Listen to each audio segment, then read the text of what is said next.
Hey guys, so we are going to be going over, it was requested, it was my first request. We're going to be going over a scene in Gladiator.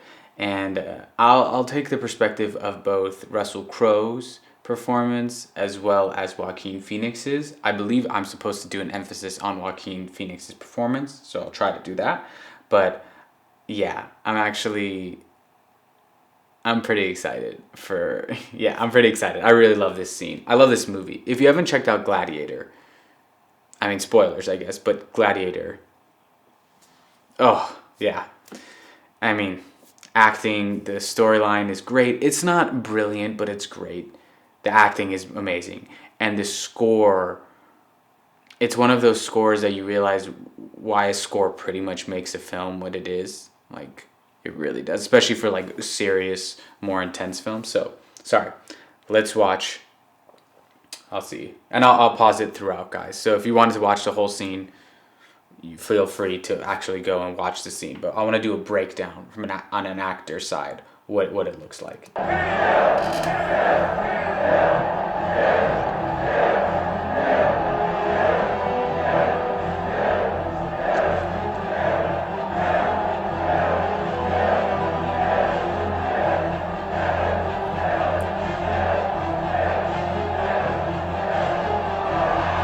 Okay.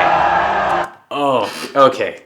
Okay, let's go back for a second. Just that moment. So, first off, I love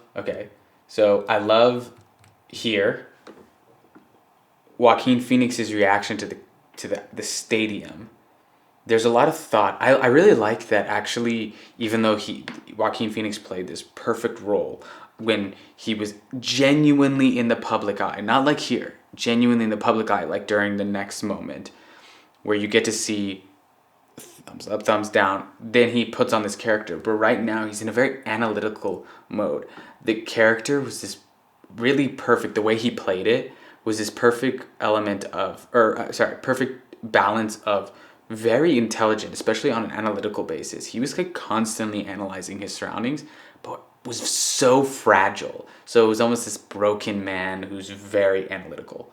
I really like that, and you kind of get that. You can actually see the fragility in his like demeanor with the analytical essence of his eyes. It's great. It's really hard to do those nuances, and he does it really well. So then, okay. That was an accident.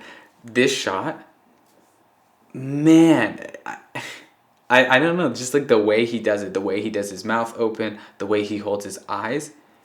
It's one of those. It's actually a very serious version of like, I'm not putting up with this crap anymore. Like this, I'm tired. I'm exhausted. I don't want to do this. This is all BS. But like in a very serious, like heightened way. It's really great. But this is the moment. Yeah, okay. So let's watch this part again.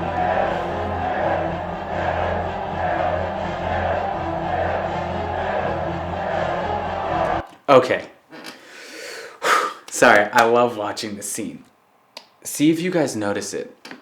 The smug look of like an actor playing towards the audience as he's going across with his hand. And then there's a very distinct moment where then he has the essence of a king. I'm a king. I'm a merciless king. I'm your king. I'm merciless. I will do what I believe is good and fun. And like, do you see that intensity? Watch the moment as the hand goes across, but right as he goes down.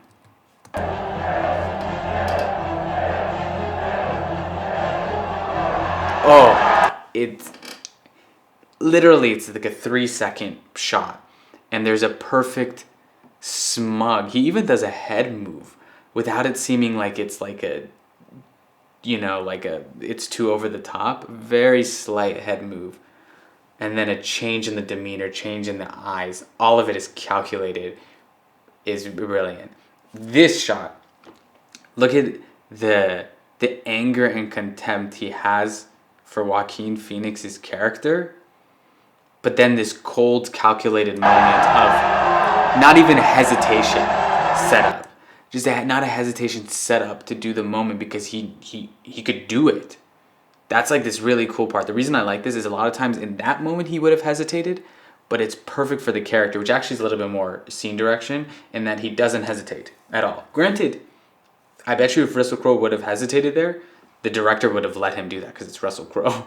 So there was no hesitation. There was only intensity, a contempt towards him. He almost let that contempt show through the just motion, the action. I don't care. I'll do this, whatever. I'll kill this person. But also, I kind of wish it was you instead. And then he has that pause.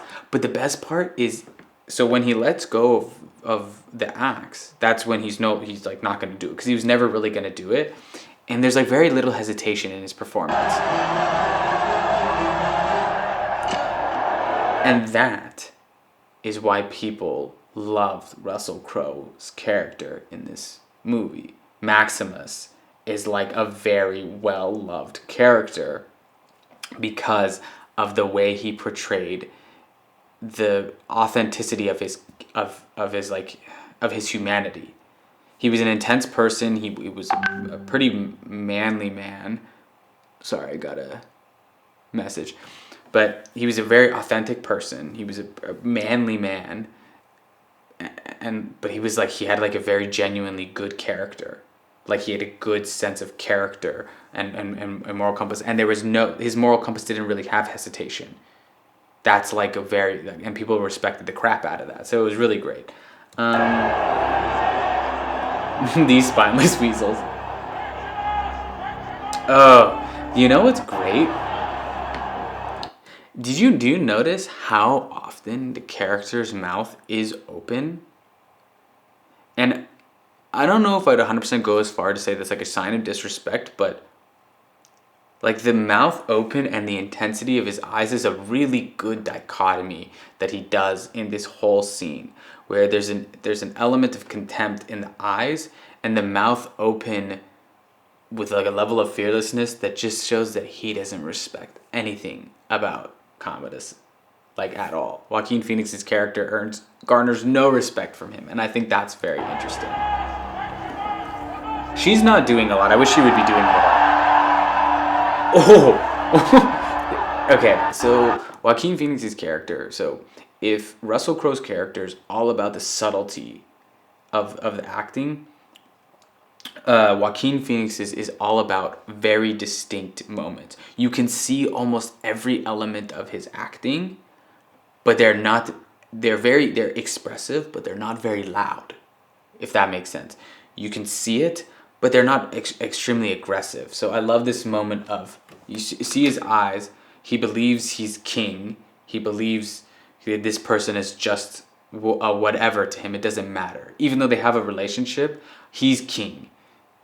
You can do like I am king. Look at that level of confidence that he still has. In this smirk almost adds an element of he's trying to take like the high ground of grace with like an FU to it. Like it's really interesting. Like yeah.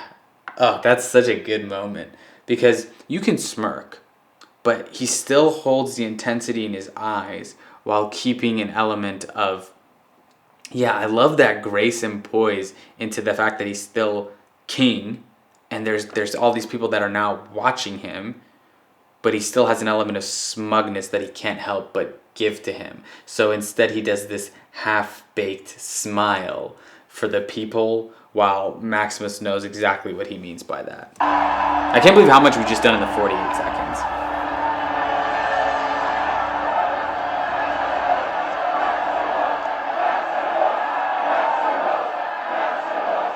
A lot of these other characters are not doing a lot with their moments.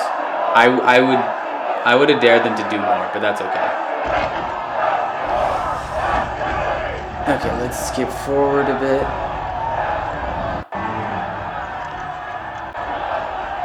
I love that he's moving even though they're surrounding him. That's a character. That's like a design director choice. It's not an actor choice.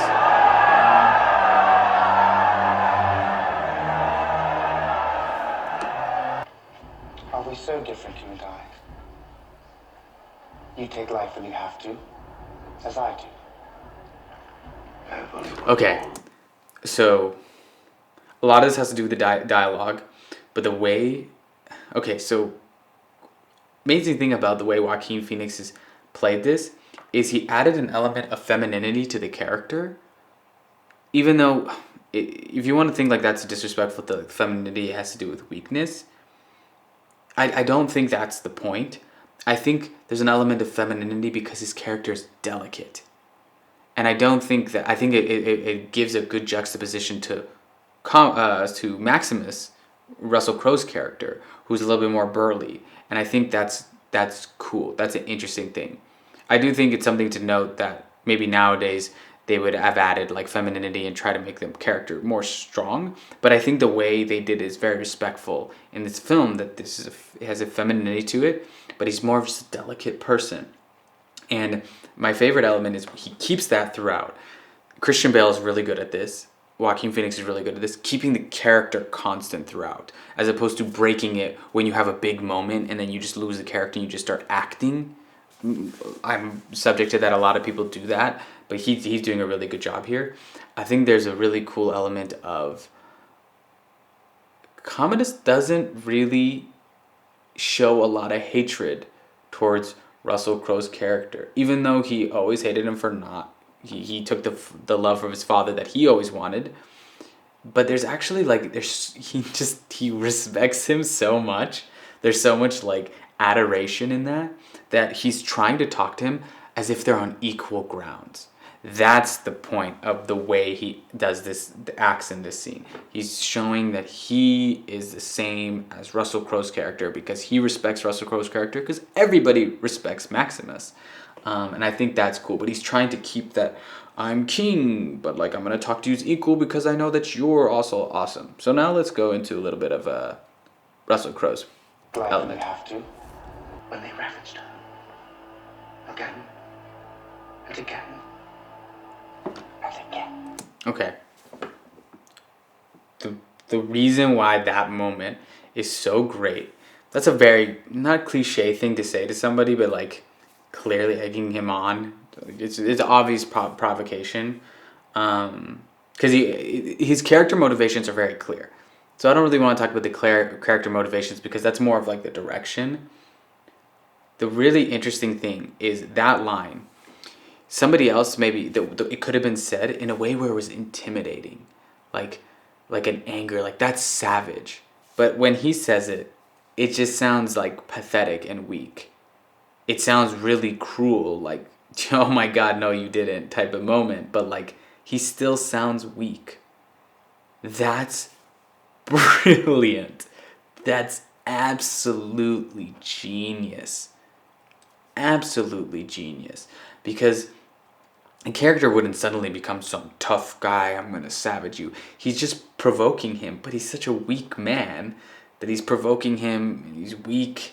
So he does these things. So even when he says that, it sounds like almost a little, not actually, an element of cringiness to it, because he's like a little bit of a cringy person, but it still has the weight because he knows what he had him do, and it's actually it was such a brutal moment, and it is a little savage, but he's doing that really well, where like keeping the character constant with the lines it's not easy, and he does a really good job. It could have easily where he took that moment and just went really cruel with it, but instead he kept the level of pettiness to him that is just perfect. How is that line petty? And he still made it petty. This is Russell Crowe's moment. You can see it here, but we'll go for a second.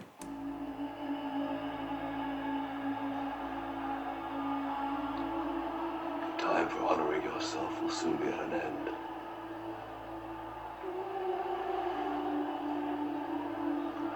Highness. Cool. I'll end with, in that moment, really something interesting is, again, Maximus doesn't hesitate very often, or at all really. It wasn't really his thing. In that moment, you normally would have thought, I'm gonna hesitate. I'm really gonna struggle to say it. No, he takes a few beats, the contempt beat, then the almost clearing your throat moment because of the anger and you need to find a way to calm yourself. And then bringing himself to nod, where you thought that would be like that struggling moment. And he had an element of struggle, but he was still calculated. He stayed true to the character motivations. The character has a plan. The character is constantly thinking because he's a battle strategy master. That's his whole point. He's supposed to be one of the greatest military leaders ever. And has a very calculated plan here. And so in that moment, just as he did before, he stays good with the character, consistent, just like with the axe scene, beat. He's very good at beat, lose himself a little bit, next beat, lose himself a little bit, next beat. So in that moment, you felt the contempt, but you felt the strategy element keep him grounded so he didn't do something stupid. And Russell Crowe did a really good job of that. Russell Crowe's really good at, for someone who doesn't have very big eyes, big like Mila Kunis type eyes that can be very expressive and things like that. Even Joaquin Phoenix has pretty big eyes that are very expressive. Russell Crowe is really good at not showing a bunch of range in his expressionist eyes, but showing a level of intensity and showing character intent in them. That's like his thing. He can show character intent in his eyes very, very easily. But his facial gestures were on point. His mannerisms were on point. He almost had a little bit of a rounded shoulder about him, like a contracting his core throughout it, if you felt it, because he was trying to keep himself from doing what he could have easily done and just try to kill him, but he knew that wasn't the time or place. If they didn't play a lot of these moments, would it still have been great? Yeah, of course. They're just solid actors. It would have been great. But these little small things, details that they put into their things are what made these performances really stand out. Joaquin Phoenix played snivelly. You could play snivelly rodent and just play it as a like sniveling weasel type character, but he adds like 17 layers to that character while staying true to who the character is throughout the whole time, dialogue or no dialogue, which they're equally as important. So yeah, thank you for recommending that. All right, guys. So on that note, if you guys have any sort of videos that you want me to, or sorry, scenes, famous scenes that you want me to go over, please put them in the recommendation. But please do that. I'll constantly do these. I love these. And on that note, I will see you guys in the next one.